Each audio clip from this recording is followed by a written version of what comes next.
Magandang umaga, mga bata. Okay, para sa araw na ito, ang inyong activity ay diktahan. Sige nga, sa loob ng inyong bag, kunin ang pink notebook, kunin ang spelling notebook. Sige, buklatin nyo ngayon ang page ng inyong notebook kung saan kayo susunod na susulat. Okay. At sa page na yon, sa taas, sulat natin ang date ngayong araw. Ngayon ay Setyembre. Isulat nyo ang Setyembre. Walang lagpas. At kailangan nakapuno.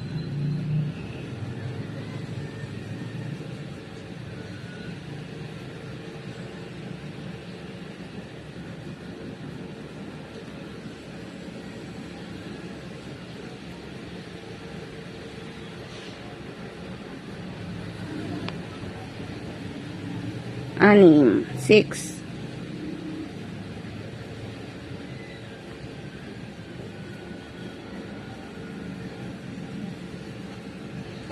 Okay.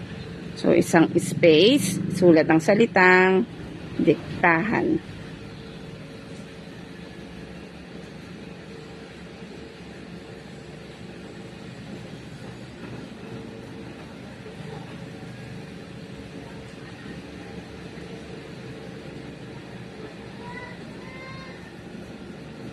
Okay. Tuturo ko ngayon sa inyo ang pagsulat ng parirala. Pag nasulat diktahan, okay, makinig muna dito. Isusulat natin ang parirala. Okay. Halimbawa, ang ididikta ni ma'am ay ang mesa. Paano ba ang mesa? Okay. Ito ang salitang ang. Basahin nga. Ang. Okay. Paano yung ang mesa? Okay. Pag sinulat yung ang mesa, hindi nakadikit dito yung salitang mesa. Hihiwalay ng konti. Okay. Ang mesa. Basahin nga. Ang mesa. Nakita nyo? Nakahiwalay ng kaunti. Hindi sila magkadikit. Ulitin pa natin ang isa. Ang aso. Dikta ang. Ayan. Ang.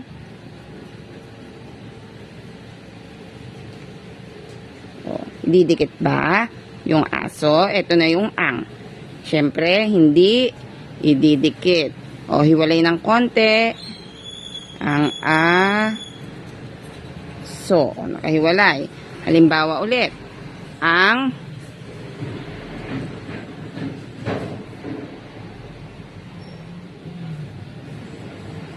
okay, sulat ulit tayo. Ang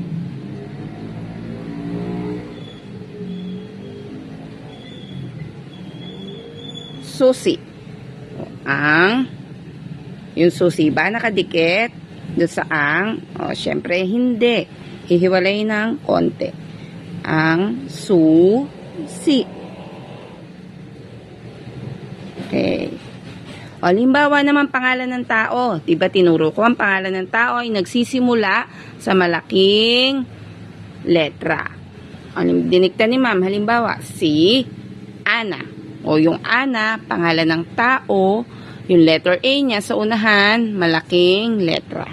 Halimbawa, si Ana. Si hihiwalay na. Ayan, nakahiwalay. Naintindihan? Okay. Sige, balik tayo dito sa number 1. Dalawang space. Number 1. Ang pariralang ididikta. Makinig mabuti. Number 1. Isulat ang okay, ito. Ang muta. Number 1, ang muta. Ulitin nga. Isa pa. Okay, magic bulong, isulat ang inyong sagot.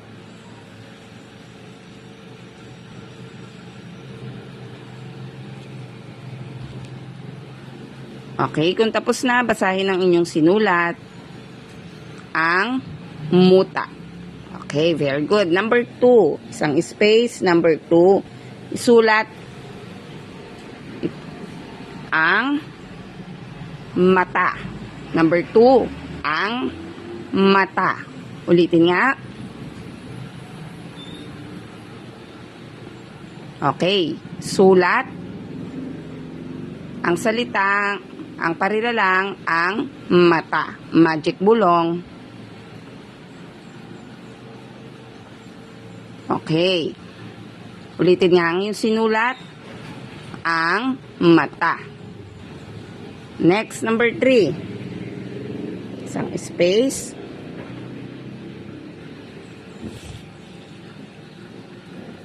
Sulat ang tumana.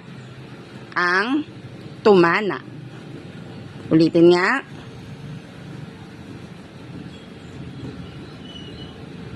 Okay. Sulat na mga bata sa number 3, magic bulong.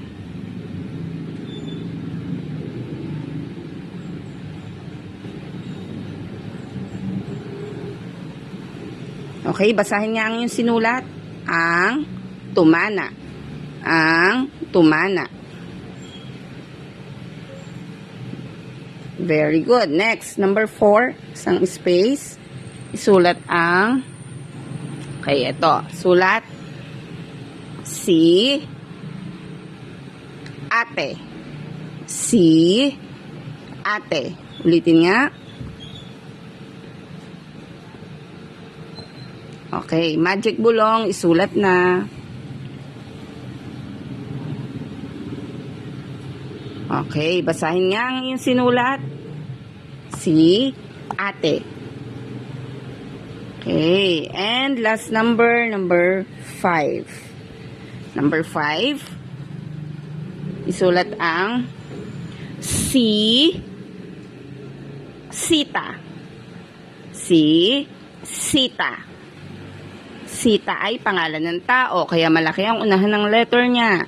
Si Sita. Okay, magic bulong, isulat na. Tapos na ba? Okay, basahin nga ang iyong sinulat. Si Sita. Si Sita. Okay, very good. So, sa Monday, ako ang mag-check niyan. Okay, so hanggang dito na lang ang inyong activity for today. Paalam mga bata!